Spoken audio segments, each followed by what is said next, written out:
Chapter 4 The Poisoned Oasis. Later that night, around a bonfire, on a ledge at the Oasis, which is shared with others, Ogila was making an entry into his diary. Everyone was asleep, exhausted and injured beyond description. Ogila himself was hardly keeping awake, but he had to write something, even in his sleep. After all, wasn't he known as Ngat Matho Tuneno, the one who sees even as he sleeps?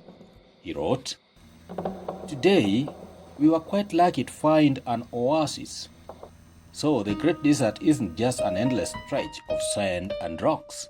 The oasis is beautiful, with sparkling blue water and date palms and olives around it. We rushed to the water and drank to our fill. I have never seen animals drink like that. Odanga the elephant almost finished up the water, and when I asked him what was happening, he said, 'Ogila, wait, even my bladder is still empty.' The other animals drank and bathed and then went for the dates, figs, and olive fruits. Everybody around here went to sleep, satiated and happy. Everybody except me. I didn't drink the oasis, nor did I eat of its fruits. Since my near-death experience at the banks of the great river, I've become more careful. The palm fruits were too sweet to be true. I don't usually take anything before I have tested it, before I have said it is true. This oasis here is too good to be true. That's why I try to stop the animals at the gate. First, why is it that it lacks residents, even though it is the only oasis for hundreds of kilometers around? Second, and connected to the first, why are there no buildings around? Third, and connected to the first and second, why did we find the dates, figs, and olives untouched, even though there is no food for hundreds of kilometers around? And then fourth, and connected to the first, second, and third, there is something that disturbs me, and I must tell it to Prince Lion at once." Ogila the hare rose up from the ledge and picked his way among the sprawling mass of animals. They had been happy after drinking, but as the evening wore on, they had collapsed into sleep, one by one. Now, they were in any posture that sleep had found them.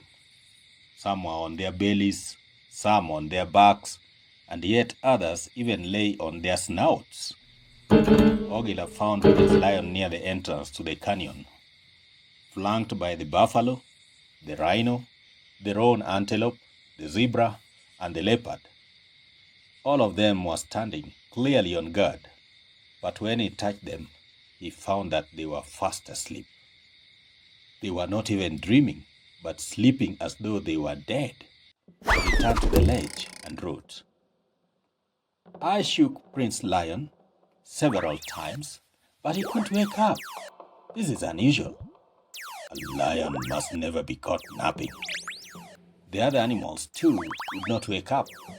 Now, nocturnal animals should be awake, but not even they are awake. This, too, is unusual. There is nobody on night watch. I am the only one awake in this vast desert. I feel so lonely. Guilt, too, eats me up. I should have told Prince Lion to be wary of the dangers, although Grandma had warned everybody. But I had met danger myself, and everybody would have seen that it was real. Only the lion was angry with me and would not let me talk, and he sometimes thinks I'm just a joker. Was a pula joke? What could I do? It was so dark.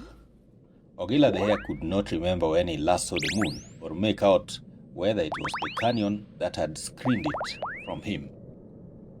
He could hear the howling of the wind, the inscrutable noises of the desert beyond the hills, but the darkness, the noise, and the deep sleep of his colleagues, rather than make him despair, gave him the courage to live. He wrote, "Having gone through such difficult terrain and hallucinations, having escaped from the Apula Pool and the ghost of the dunes, Having fled from the ghost hole, would we so easily succumb to death? There must be an enemy playing a trick on us. There is only one thing for me to keep. I must keep watch. The only way Ogila the Hare could keep watch was to keep moving. He felt burnt out, but sleep was the one thing that he didn't want to give in to. Taking a stick from his workshop, he leapt around. He was proud that he was the only security for the animals, yet he was afraid that the enemy may catch him. I must be very careful, he said.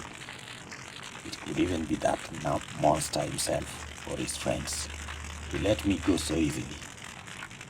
Just make sure the animals move on to the north, Apula had said.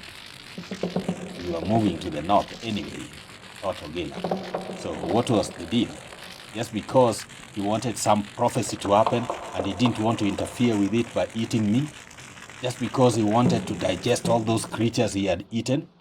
Oh, poor Ogila. I was a fool again to think that the monster meant well. He must have been sending us into a trap. Yes, Apula is the enemy. What a huge enemy. Ogila felt helpless with a stick in his hands, but he was brave. He walked along the shores of the oasis, stealthily, crouching even when he heard the rustling of a leaf. There were no signs of the enemy. He sat himself down on a cliff above the oasis. Looking around, he thought that the canyon was man-made, and the shape of the oasis inside it was familiar. The gardens, too, looked well kept. Who made this canyon? Asked Ogila. Who looks after the orchards? The enemy, he found himself replying. Suddenly, he started. Something white had jumped from a rock to the beach. The enemy. So it was not Apula, nor was it some terrible monster like the ghost of the dune. But then, an enemy who makes canyons and keeps an orchard, and then this disturbing thing casts a spell on them. This must be a powerful enemy. Could he face him alone? No, he must wake up more animals to help him. He jumped from one animal to another, dealing a blow to each with his stick. Wake up, he shouted. Wake up! His shout echoed in the canyon. Ogila the Hare began to sob. Nobody's waking up.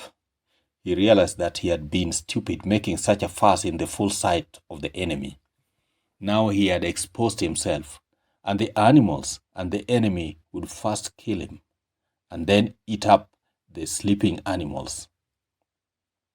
And he had only done harm to the animals by hitting them. He might have been ill-treating corpses.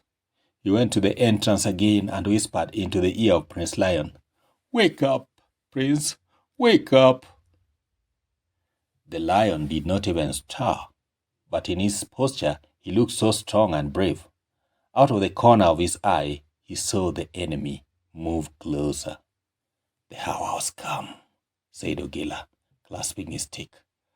I shall fight like a pride of lions, a herd of buffaloes, a swarm of bees, a pod of hippos, and a flock of birds. He lay down among his sleeping colleagues. Raising his head a bit, he saw a white flash as the enemy jumped over the bodies of the animals. So swift was the enemy that he didn't see him reach the entrance. Oh, what a meal, said the enemy, lifting the legs of the animals at the entrance and letting them drop. Oh, what a pity! Oh, what a meal! It was a strange animal, small and cream in color. Ogila almost laughed when he saw his ears. They were so large and so funny looking on his tiny frame. Swiftly, the enemy moved here and there, and soon it was on Ogila the Hare, who was pretending he was long dead. What a pity, the enemy said, lifting the hare by the ear. Suddenly, like a flash of lightning, the hare came to life, tripped the enemy, and had him on the ground. Pity yourself, enemy, and say who you are. We have been watching you. You think we are dead? Spells do not work on us, and we were only pretending to be asleep so that we catch you. What a meal you are going to make. Hyena, go and prepare the cooking pot.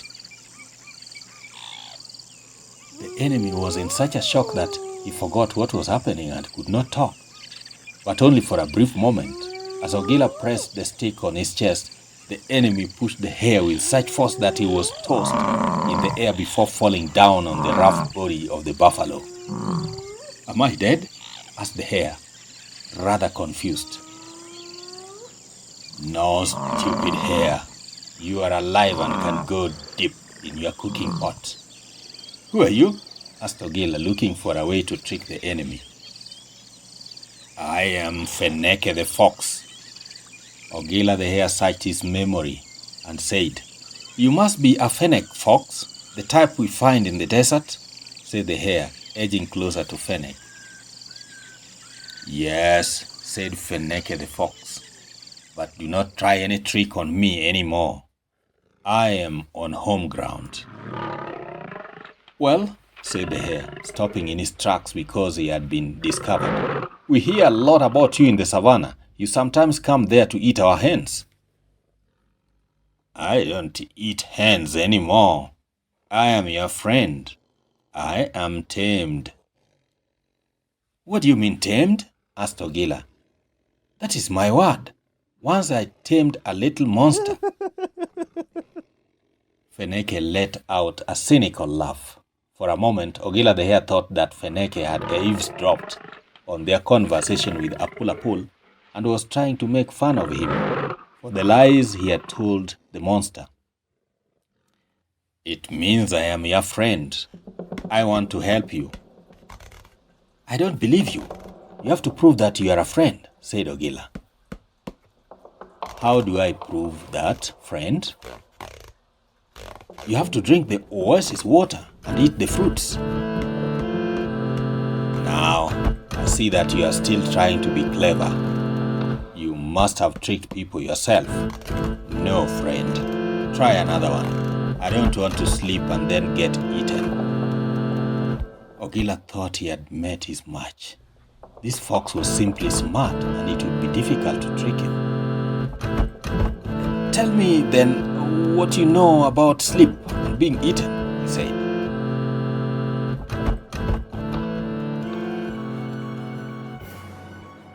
Thank you for watching Till the Groke Falls in Love.